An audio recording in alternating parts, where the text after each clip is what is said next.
চাঁদ আজ পৃথিবীর অনেক কাছে।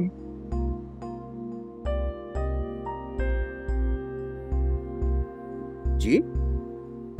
হ্যাঁ, তাই তো চাঁদকে এত বড় দেখা যাচ্ছে, আর জ্যোৎস্না এত প্রখর।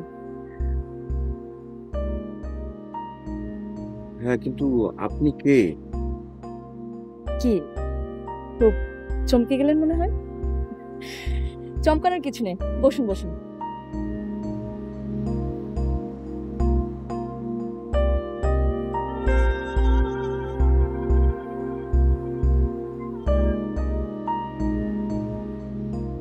খুব চমকেছেন মনে হয়। স্বাভাবিক। এখন গভীর রাত, আকাশে চৈত্র মাসের চাঁদ। আমি রিসোর্টের এই দিকটায় ঘুরে ফিরে আকাশের চাঁদ দেখছিলাম। রিসোর্টের গাছপালা, বাগান, পুকুর এসবের উপরে জোছনার আলো পড়লে কেমন দেখায় সেটা দেখতে দেখতে ঘুরে ঘুরে ক্লান্ত হয়ে এই পুকুরের ঘাটে এসে বসেছি। তা আমি বুঝতে পেরেছি। এই যে সামনের পুকুরটা, জোছনায় ঝিমঝিম করছে, শেষ বসন্তের হাওয়া বইছে হাহা করে, রবীন্দ্রনাথের সেই গানের মতো, ফাগুন করেছে হাহা ফুলের বনে। কিন্তু এখন তো ফাগুন না, এখন হচ্ছে চৈত্র মাস। তারপরেও বসন্তকাল তো। কই, আপনি তো আপনার কথা শেষ করলেন না। কোন কথা? ওই যে আমার চমকে ওঠার সংক্রান্ত কি যেন বলছিলেন? বলছিলাম না, বলতে যাচ্ছিলাম। মানে, আমি একা একা কি করে এত রাতে আপনার পাশে এসে বসলাম, তাই তো? হ্যাঁ, তাই। তার উপর মেয়ে। আমরা এসেছি এই রিসোর্টে বেড়াতে, মা বাবা আর আমি। তারা ঘুমোচ্ছেন, আমার ঘুম আসছিল না। এমন চাঁদের আলো ফেলে কারো কি ঘরে ঘুম আসে বলুন? তাই তো চলে এলাম। আপনার ভয় করেনি? ভয় কেন? এত গভীর রাতে নির্জন একটা বাংলো বাড়িতে আপনি একা একজন মেয়ে মানুষ হাঁটছেন, ভয় করতে পারে না? একা? একা কোথায়? আপনি তো সঙ্গে আছেন। আমিও যে আপনার ভয়ের কারণ হতে পারি না সেটাই বা কে বলবে? আপনি তো আর আমাকে চেনেন না। কে বলেছে চিনি না? আপনার মতো এমন স্বনামধন্য একজন লেখককে চিনব না, তা কি হয়?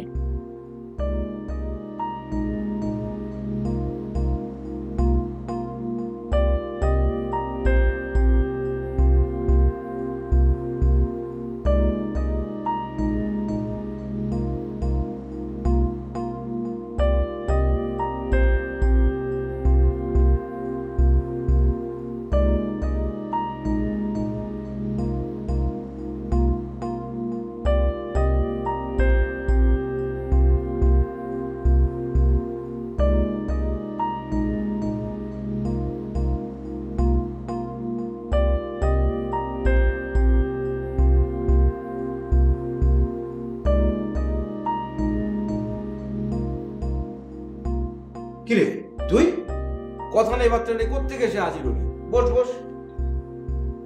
কথাবার্তা বলি কি আর তোর খোঁজ পাওয়া যায়?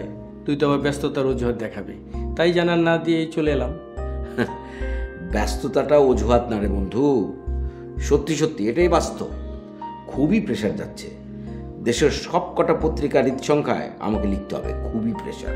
তুই জনপ্রিয় মানুষ, খ্যাতির বিড়ম্বনা, কিন্তু এত সব পারিস কিভাবে বলতো? সারাক্ষণ ঘরে বসে লিখেই যাচ্ছিস। তো কি করব, লিখবো না? আমার কাছে তো পাঠকের প্রত্যাশা আছে, তারা পড়তে চায়, সুতরাং আমাকে তো লিখতেই হবে। ভালো একটা 5 স্টার হোটেলে চলে যা, ইন্টারকমে অর্ডার দিবি, সঙ্গে সঙ্গে খাবার চলে আসবে।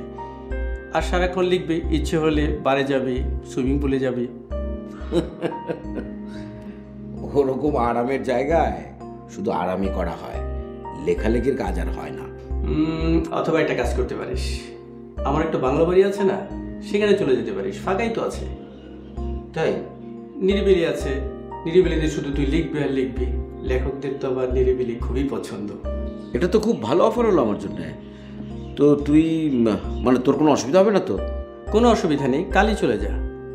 কেয়ারটেকারকে বলে দিব, সে 3 বেলা খাবারের ব্যবস্থা করবে, সব কিছু টাটকা, শাকসবজি, মাছ।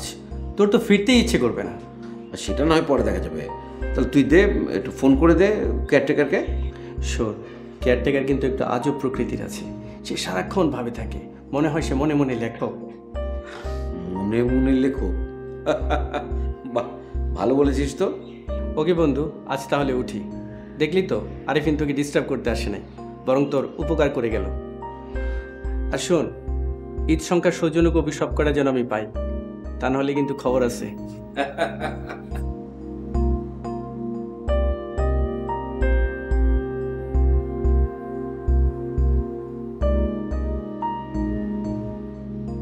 আপনি নিরিবিলিতে লেখালেখির জন্য এখানে এসেছেন, তাই না?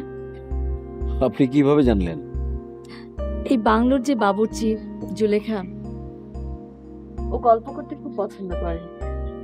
কোনো এক অজ্ঞাত কারণে ও আমাকে পছন্দ করে ফেলেছে, ওই জানালো এইসব কথা। কিন্তু আপনাকে পছন্দ করলো কি করে? মানে? মানে আপনার চেহারাটা কি সে দেখতে পেয়েছিল? ঠাট্টা করছেন? না না না, আমি মোটেও ঠাট্টা করছি না। আপনি যেভাবে হেজাব পরে আছেন, তাতে করে তো শুধু আপনার চোখ দুটো দেখা যাচ্ছে। এভাবে কাউকে কি পছন্দ করা সম্ভব? একটা মেয়ে যখন একটা মেয়েকে আপন করে ভাবে, তখন তার কাছে চেহারা গুরুত্বপূর্ণ নয়। এসব আপনাদের ছেলেদের জন্যই। তাছাড়া জুলেখার সাথে যখন গল্প করছিলাম, তখন তো ঘরের মধ্যে, দিনের বেলা, হিজাব ছিল না। আজব তো, দিনের বেলা আপনার মুখে হেজাব ছিল না, আর এই রাত দুপুরে আপনি হেজাব পরে বসে আছেন? হুম, আমার ইচ্ছে। খুবই অদ্ভুত ধরনের ইচ্ছে। আমার পুরো বিষয়টা আপনার কাছে অদ্ভুত মনে হচ্ছে, তাই না? হ্যাঁ, কিছুটা তো মনে হচ্ছেই। ভনিতা করার কোনো প্রয়োজন নেই। আপনি খুব স্পষ্ট করে কথা বলতে পছন্দ করেন, তা আমি জানি। কিভাবে জানলেন? আপনার লেখা পড়ে। লেখা পড়ে লেখকের চরিত্র বোঝা যায়? হ্যাঁ, কিছুটা তো বোঝা যায়। আপনার লেখায় না এক ধরনের সারল্য আছে। ও, আর তাতে করে আপনার মনে হয়ে গেল যে আমি খুব সরল লোক? একদম আপনি সরল না হলেও কিছুটা তো সরল বটেই, তা আমি জানি। কিভাবে? বলবো না। আপনি খুব হেয়ালি করছেন, মানে রহস্য করছেন। রহস্যময়ী? হ্যাঁ।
বাহ, আরেফিন ব্যাটার তো রুচি আছে। সুন্দর করে গাছপালা দিয়ে সাজিয়েছে জায়গাটা, হরিণও আছে।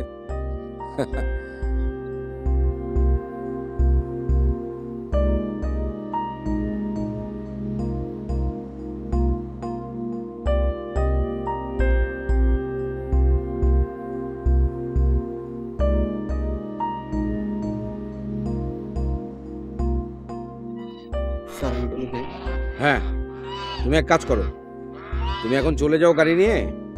আমার যখন যাওয়ার সময় হবে আমি তোমাকে ফোন করলে তুমি এসে আমাকে নিয়ে যাও। জি স্যার। ওয়েলকাম।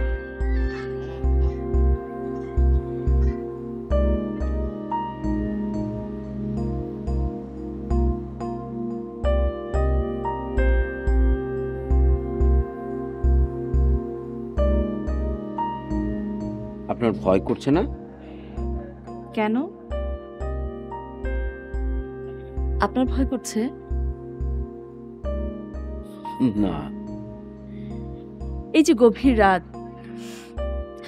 আমার মতো রহস্যময় একজন নারী আপনার পাশে বসে আছে, যাকে আপনি চিনেন না। ভূত পেতো তো হতে পারে সে। আপনি পরী হতে পারেন। পড়ি? বাহ, আপনার হাসিটা কিন্তু খুব সুন্দর। তাই? হ্যাঁ, জল তরঙ্গের মতো। পাহাড়ি খরস্রোতা নদীর জল বেয়ে চলার যে শব্দ, অনেকটা সেরকম। ওভাবে বলবেন না, আমার অসুবিধা হয়। কি অসুবিধা হয়? বলবো না। আপনি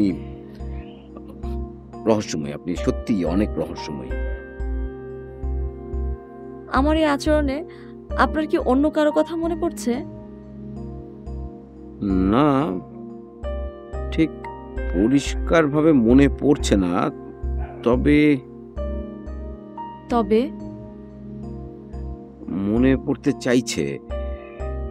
আপনার মতো এরকম কথা বলার ধরন, আপনার হাসির মতো এরকম হাসি, আপনার হাসির শব্দ, এরকম আমি কোথায় যেন আগে শুনেছি মনে পড়ছে।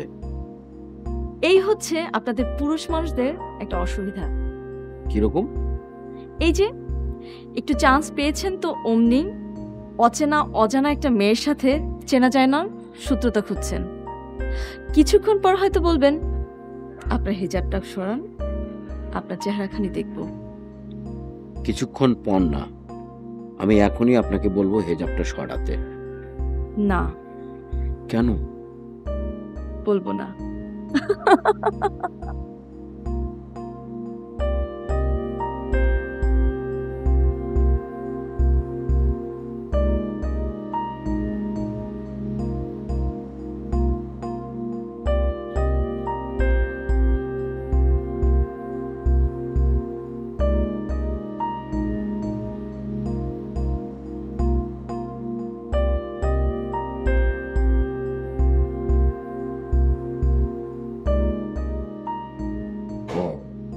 তুমি?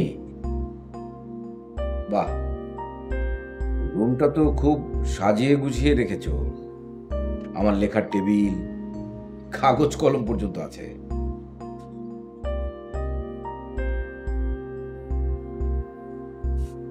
এই বাংলোতে কি তুমি একাই থাকো?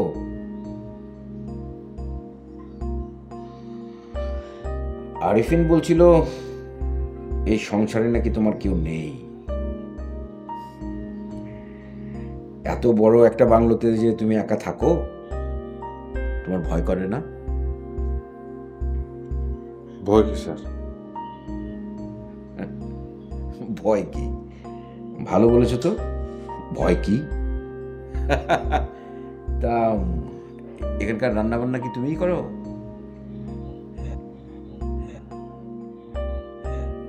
আচ্ছা, আজকের মেনু কি? স্যার যা যা বলে দিয়েছেন তাই। কি কি বলে দিয়েছেন? পুকুরের তেলাপিয়া মাছ, শাক সবজি ডাল। মিষ্টি জাতীয় কিছু নেই? গাছের কলা আছে, পেঁপে আছে। আচ্ছা,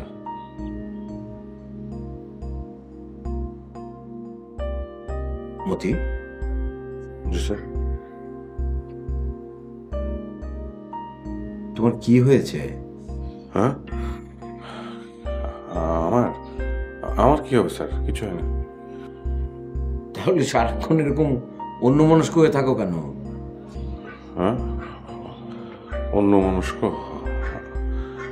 না স্যার, অন্য মনস্ক না স্যার। মানে আমার চেহারা স্বভাব সব এরকমই। লোকজন ভাবে যে আমি অন্য মনস্ক, কিন্তু আমি সবই শুনি।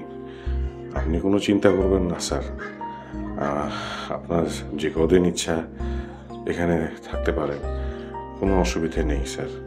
আর আমি আপনার জন্যে দরকার হলে রাত বিরাতে এসে হাজির হব, ডাকলে পরে।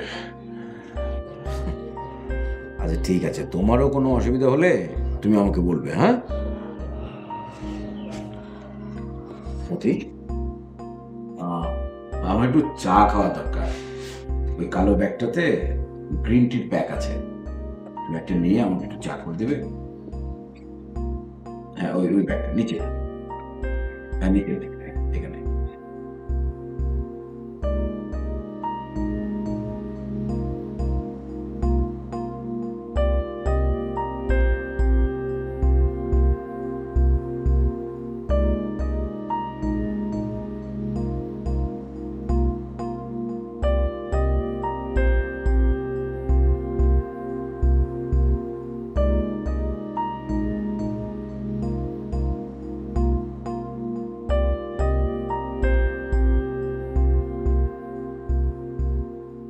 কে কে এখানে?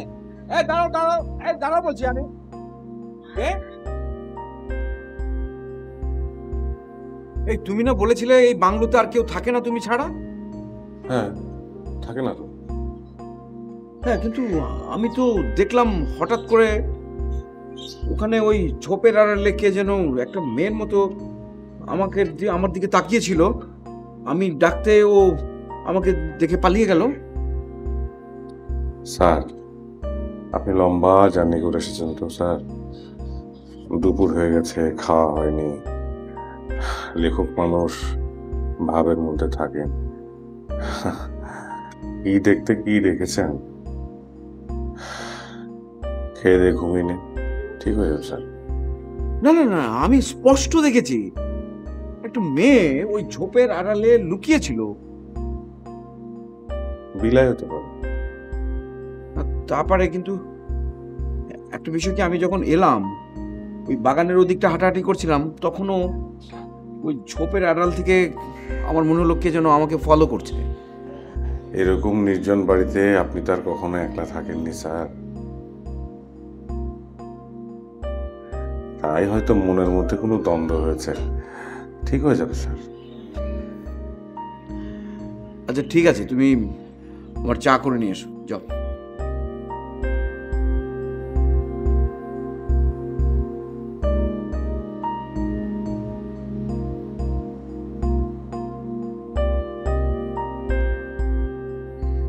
আচ্ছা, আমি আপনাকে ডিস্টার্ব করছি না তো? কিরকম? এই যে আপনি একজন লেখক মানুষ, হয়তো নতুন কোনো লেখার কথা ভাবতেন এই চাঁদের আলোয় বসে বসে। সেখানে আমি এসে আপনার সঙ্গে বক বক করছি তো করছি। আপনার অসুবিধা হচ্ছে না তো? না, হ্যাঁ, আমি একটা লেখা লিখব বলেই এখানে এসেছিলাম বটে, তবে লেখাটা ইতোমধ্যেই শেষ করে ফেলেছি। আজ বিকেলেই লেখাটা শেষ হয়েছে। আগামী 1 সপ্তাহ আমি নতুন কোনো লেখা নিয়ে আর ভাববো না। ও, বরঞ্চ আপনাকে আমার একটা ধন্যবাদ দেওয়া উচিত এই জন্যে যে এই নির্জন একাকী রাতে আপনি আমার সঙ্গী হয়েছেন। ওফ, এসব ধন্যবাদ কালচার আমাদের মতো যারা বিদেশে থাকে তাদের জন্য তুলে রাখুন তো। বাংলাদেশে এসে এসব আর শুনতে ভালো লাগছে না। যাক, তবুও একটা ইনফরমেশন অন্তত পাওয়া গেল। কি? আপনি বিদেশে থাকেন।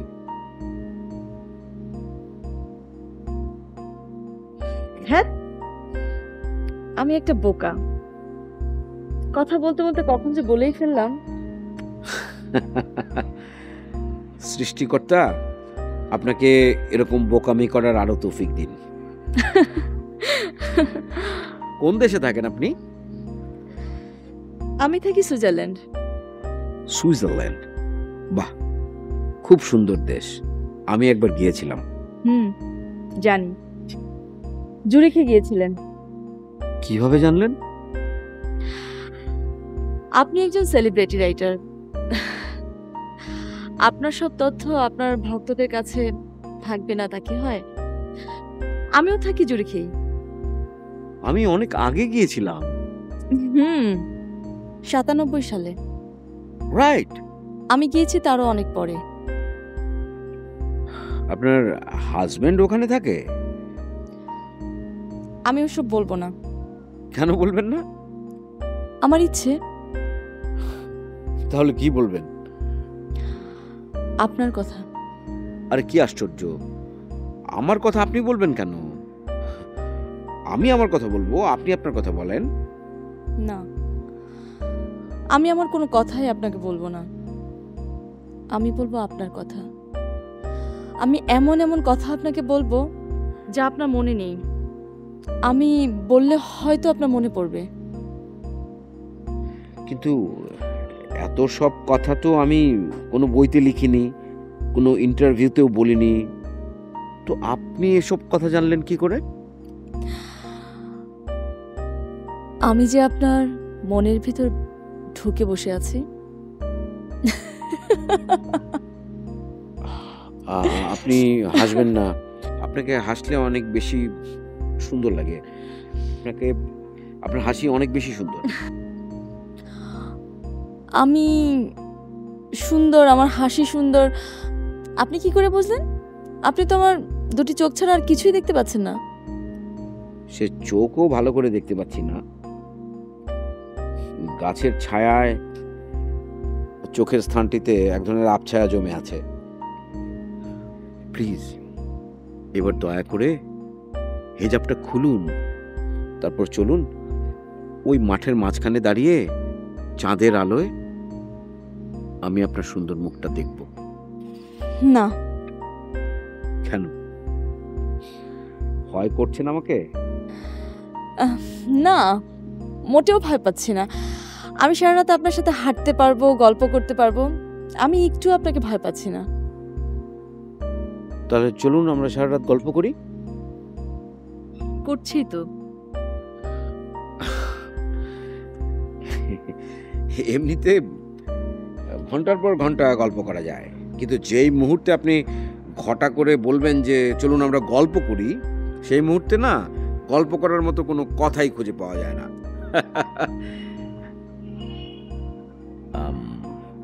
ওই আপনি না বলেছিলেন যে আমার জীবনের এমন সব ঘটনা আপনি বলবেন যা আমার নিজেরই মনে নেই? শুনতে চান? চলুন কোথাও বসি। চলুন।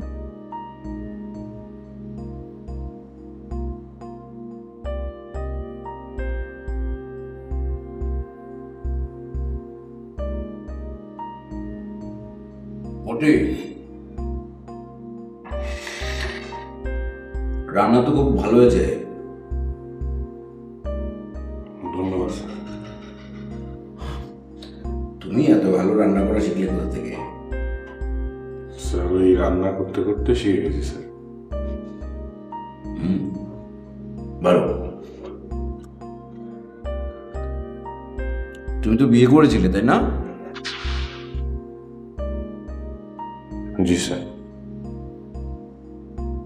তোমার তো সন্তান ছিল। জি স্যার, একটা মেয়ে ছিল, খুব সুন্দর। হরির মতো, নামও হরি। তো এখন কি হলো তাতে?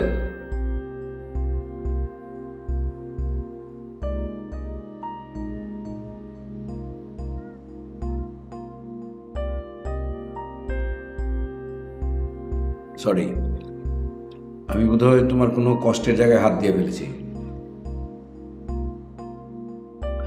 ঠিক আছে, বলতে হবে না। আমার খাওয়া শেষ, তুমি এগুলো নিয়ে যেতে পারো।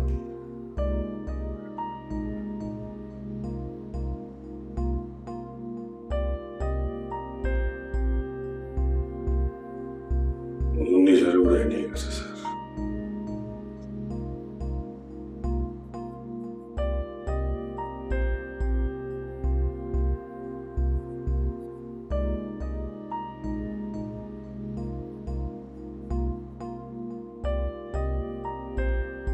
আপনি একটা গল্প লিখেছিলেন, গল্পের নাম জিন। গল্পের কিশোর ছেলেটির নাম শুকু। আপনি লিখছেন আর লিখছেন, গল্পের সঙ্গে তার কোনো সম্পর্ক নেই। আচমকা লিখলেন শুকু এখন পানি খাবে। লেখার পর চমকে উঠলেন, শুকু এখন পানি খাবে কেন? টের পেলেন গল্পের শুকু না, আসলে পিপাসা পেয়েছে আপনার নিজের। আপনি পানি খেলেন, অনেকক্ষণ লেখার টেবিলে বসে থাকলেন, কিন্তু একটা লাইনও আর লিখতে পারলেন না। হ্যাঁ, আমি না খুব ভয় পেয়ে গিয়েছিলাম, আমার মনে পড়েছে। কি মনে হয়েছিল? আপনার উপর জিনের আসর করেছে? হতেও পারে। না, ছেলেদের উপর জিনের আসর করে না। জিনের আসর করে মেয়েদের উপর, আর ছেলেদের উপর আসর করে পরী। আমার মনে হচ্ছে আজ আমার উপরে পরীর আছর পড়েছে। হতেও পারে। পরীরা পৃথিবীর কোনো কোনো পুরুষকে খুব পছন্দ করে, তারা তাদেরকে নিয়ে যায় পরিস্থানে। আপনি আমাকে ওখানে নিয়ে যাবেন? ধ্যাত, আমি কি পড়ি নাকি যে আপনাকে নিয়ে যাব? আরে জনাব, আমি হচ্ছি রক্তে মাংসের মানুষ, সত্যি বলছি। যে আপনি সত্যি সত্যি রক্ত মাংসের মানুষ? কেন, কোনো সন্দেহ হয়? হ্যাঁ, হয়। আমি বলছি আমি সত্যি রক্তে মাংসের মানুষ। আপনি যেমন এই বাংলোতে এসেছেন বেড়াতে, আমিও এসেছি বেড়াতে। তবে আপনি একা, আর আমার সাথে এসেছে মা বাবা। তারা এখন ঘুমোচ্ছেন, আর আমি আপনার সাথে গল্প করছি। কিন্তু এই গভীর রাতে আপনি বলছেন যে আপনি আমাকে ভয় করছেন না, কিন্তু আপনি হেজাব পরে আছেন। এটা কিরকম? হেজাব তো মেয়েরা সাধারণত পরে পুরুষদের থেকে নিজেকে রক্ষা করার জন্য।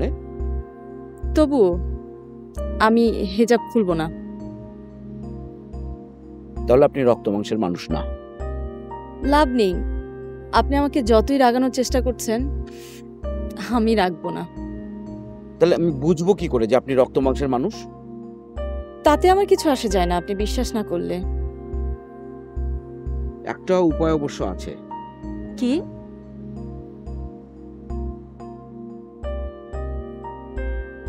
আপনাকে ধরে দেখতে পারি, তাহলে বোঝা যাবে যে আপনি রক্ত মাংসের মানুষ কিনা। আপনি তো খুব খারাপ মানুষ। একটা মেয়ে সারা রাত বসে আপনার সাথে গল্প করছে, তাতে আপনার হচ্ছে না? তার হেজাব খুলতেই হবে, তাকে স্পর্শ করতেই হবে। না না, আমি ঠিক সে অর্থে বলিনি। মানে সত্যি কথা বলতে কি, আপনাকে আমার ক্রমশ রহস্যময় লাগছে। আমি বুঝতে পারছি না। আচ্ছা, আপনি কে?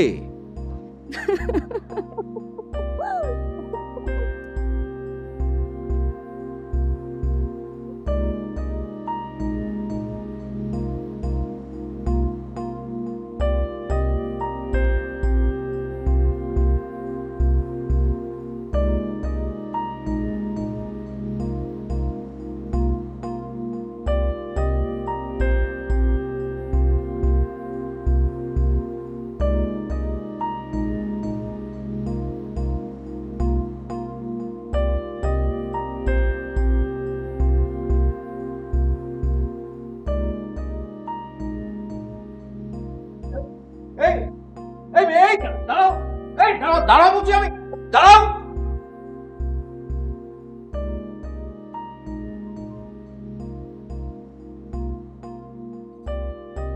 এই এই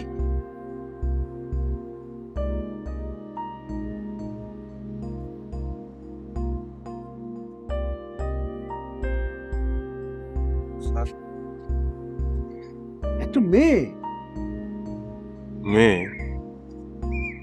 কোন মেয়ে? আরে একটু আগে এখানে ছিল,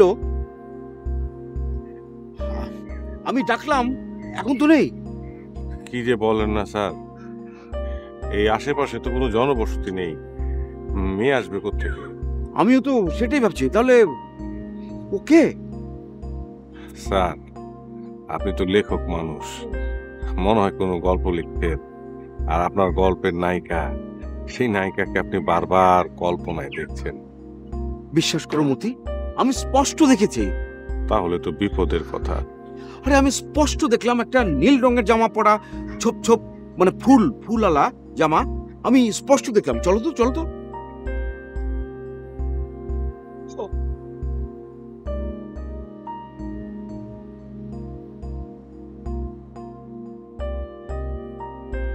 আপনাকে একটা প্রশ্ন জিজ্ঞেস করি। জি করেন। রেশমি নামের কাউকে আপনি চিনতেন? রেশমি, রেশমি, এত ভাবতে হচ্ছে যে? হ্যাঁ চিনেছি চিনেছি, একজন ছিল ওই নামে, আমার সাথে ফোনে কথা হতো প্রতিদিন। আপনার ভক্ত ছিল? হ্যাঁ হ্যাঁ, কিন্তু আমাদের মধ্যে কোনোদিন সামনাসামনি দেখা হয়নি। আপনি দেখা করতে চেয়েছিলেন, কিন্তু ও চায়নি। হ্যাঁ হ্যাঁ, ও আপনার লেখার ভক্ত ছিল। ও বলেছিল ওর ফোনে কথা বলতেই ভালো লাগে আপনার সাথে, সরাসরি দেখা করতে গিয়ে যদি এই ভালো লাগে নষ্ট হয়ে যায়। হ্যাঁ ঠিক তাই, কিন্তু আচমকা এক সময় যোগাযোগ করা বন্ধ করে দেয়। 4 বছর আগের কথা। রাইট। হঠাৎ ওর বিয়ে হয়ে যায়, তার কিছুদিন পরেই ওর স্বামীর সাথে ও রেখে চলে যায়। তারপর থেকে ও চিন্তা করেছে আপনার সাথে আর যোগাযোগ রাখবে না। আচ্ছা, আপনি এসব কথা জানলেন কি করে? এখনো বুঝেননি? না। ধ্যাত, আপনি এখনো সেরকম বোকাই রয়ে গেলেন, যেমনটি আগেও ছিলেন। আরে সেই রেশমি আমি। আপনি মানে? হ্যাঁ, আমি সেই রেশমি। তুমি রেশমি? তুমি সেই রেশমি? হ্যাঁ, ফোনে আমাদের নিয়মিত কথা হতো, আপনি থেকে তুমি। তোমার চেহারা তো আমার কাছে খুবই পরিচিত, কিন্তু আমার চেহারা তুমি কখনোই দেখোনি। হ্যাঁ, কিন্তু তুমি এভাবে হঠাৎ করে উধাও হয়ে গেলে কেন? বিয়ে হয়ে গেল, বিদেশ চলে গেলাম, ভাবলাম তোমার সাথে আর কোনো প্রকার যোগাযোগ রাখবো না। কিন্তু আমাদের মধ্যে তো সম্পর্কটা ছিল বন্ধুত্বের, একজন পাঠক আর লেখকের বন্ধুত্ব। হ্যাঁ, বন্ধুত্ব আমাদের হয়েছিল, আর সেই জন্যই তো এই রিসোর্টে এসে যখন জানলাম তুমি এখানে আছো, তোমার সাথে দেখা করতে চলে এলাম। আচ্ছা বলো, তোমার কেমন লাগছে? আমি একজন লেখক হবার পরও আমার এখনকার অনুভূতি আমার পক্ষে প্রকাশ করা খুবই কঠিন। তারপরও বলছি, তুমি এবার দয়া করে তোমার মুখটা আমাকে একটু দেখাও, হিজাবটা খোলো। এখন তো আর আমরা অপরিচিত নই, খোলো প্লিজ, দেখাও।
মতি, মতি,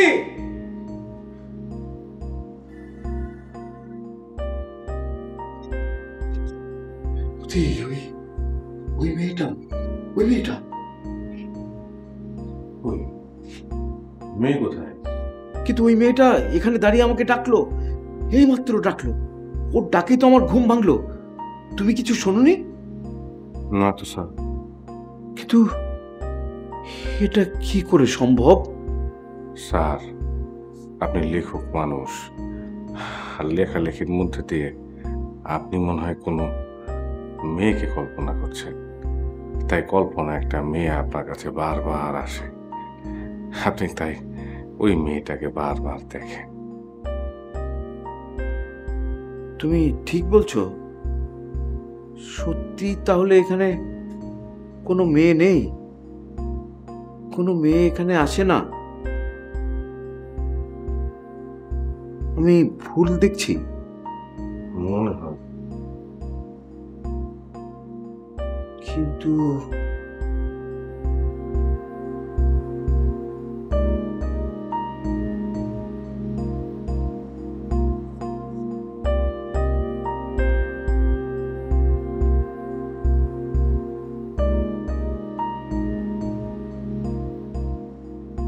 আচ্ছা রেশমি, তুমি আমার সঙ্গে কখনো দেখা করতে চাওনি কেন? একজন লেখকের লেখা আমার পছন্দ,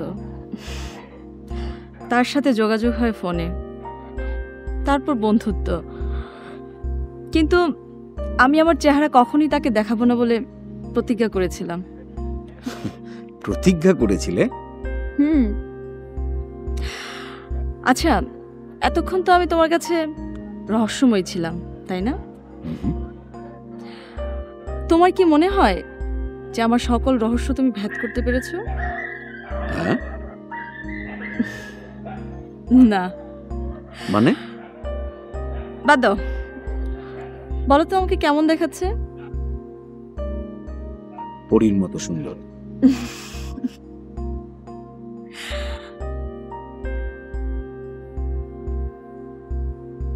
তুমি আমার বিয়ের গল্প শুনবে? হ্যাঁ, শুনবো। চলো বসি।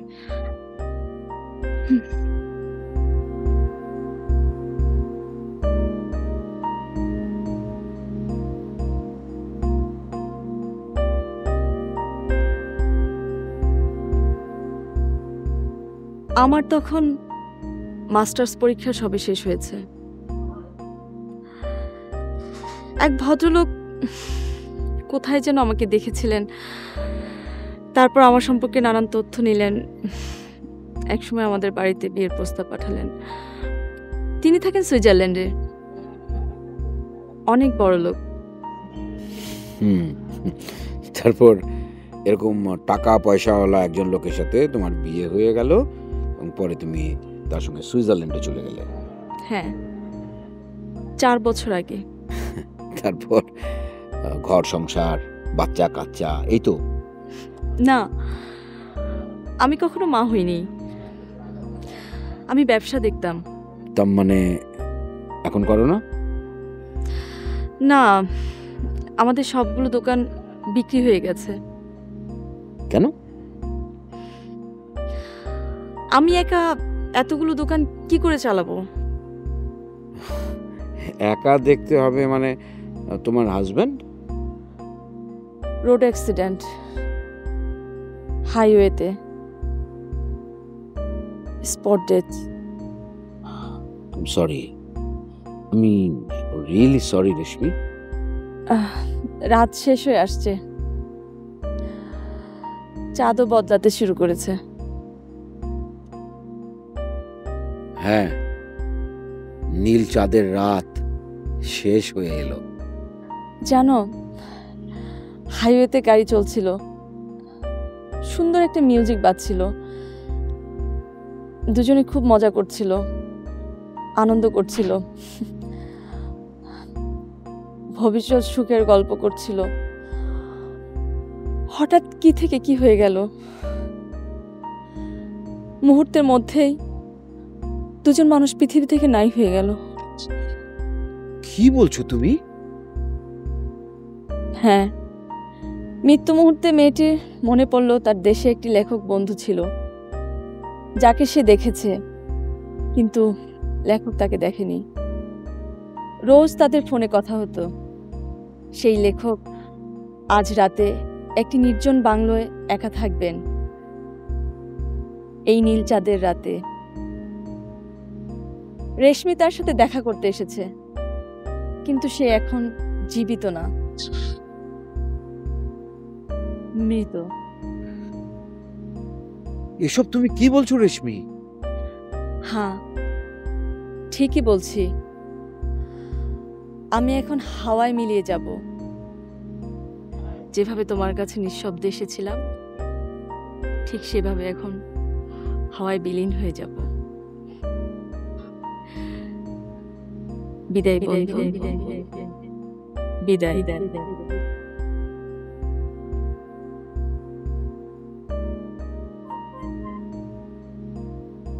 রেশমি,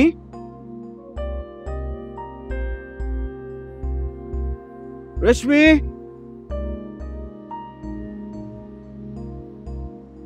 রেশমি।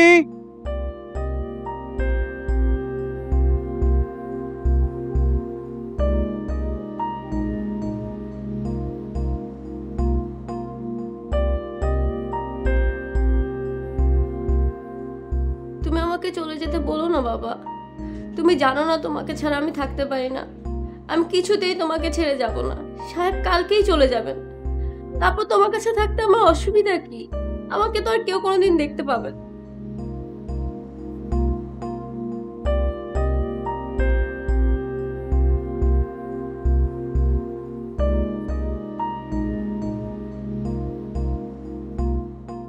কিন্তু তুই সাহেবকে কেন দেখা দিয়েছিস? আমি আর করবো না বাবা। আমি শুধু তোমার কাছেই আসবো, আর কেউ কোনোদিন আমার দেখবে না। মা, এভাবে কতদিন বল? যতদিন তুমি বেঁচে আছো।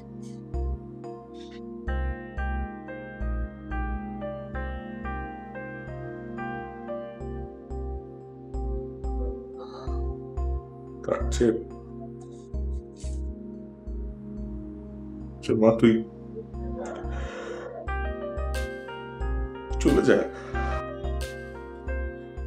আমার এখানে আসিস না। আমাকে চলে যেতে বলো কেন বাবা? তুমি জানো না আমি তোমাকে ছাড়া থাকতে পারি না। ওই এত দূর থেকে আমি তোমার কাছে চলে আসি। আমি তোমাকে ছেড়ে কিছুতেই যাবো না, কিছুতেই না। মা, তুই আমার কাছে আসিস না, তুই চলে যা। তুই আসলে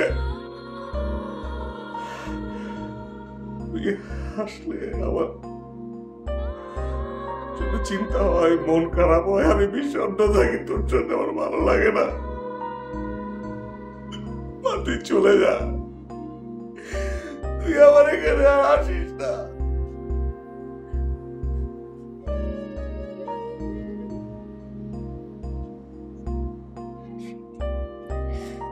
ঠিক আছে, এখন আমি গেলাম। তবে তোমার সাথে শেষবারের মতো দেখা করতে আজ রাতে আমি আবার আসবো। এরপর আর কোনো দিনও আসবো না।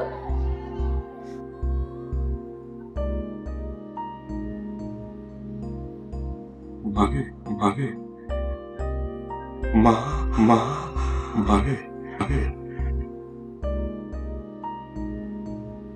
কেমন হলো লেখা?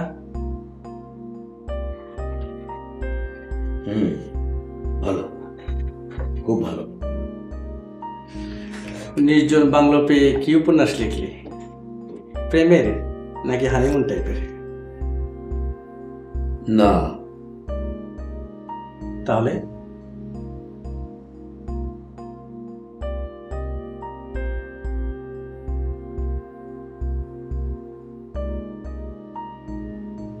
আচ্ছা আরিফিন, মৃত মানুষ কি কখনো তার প্রিয় জীবিত মানুষের কাছে ফিরে আসতে পারে? কি সব বলতে বলছিস? বিশ্বাস করছিস না, তাই তো? বিশ্বাস করা কি আছে? তুই কি ভৌতিক টাইপের কোনো উপন্যাস লিখেছিস নাকি? দেখ আরিফিন, এই উপন্যাসগুলো যখন পাঠক পড়বে তখন তাদের মনে হবে একটি ভৌতিক উপন্যাস কিংবা আদি ভৌতিক, কিন্তু আমি তো জানি এটা মোটেও কোনো ভৌতিক উপন্যাস নয়, এর পুরোটাই বাস্তব।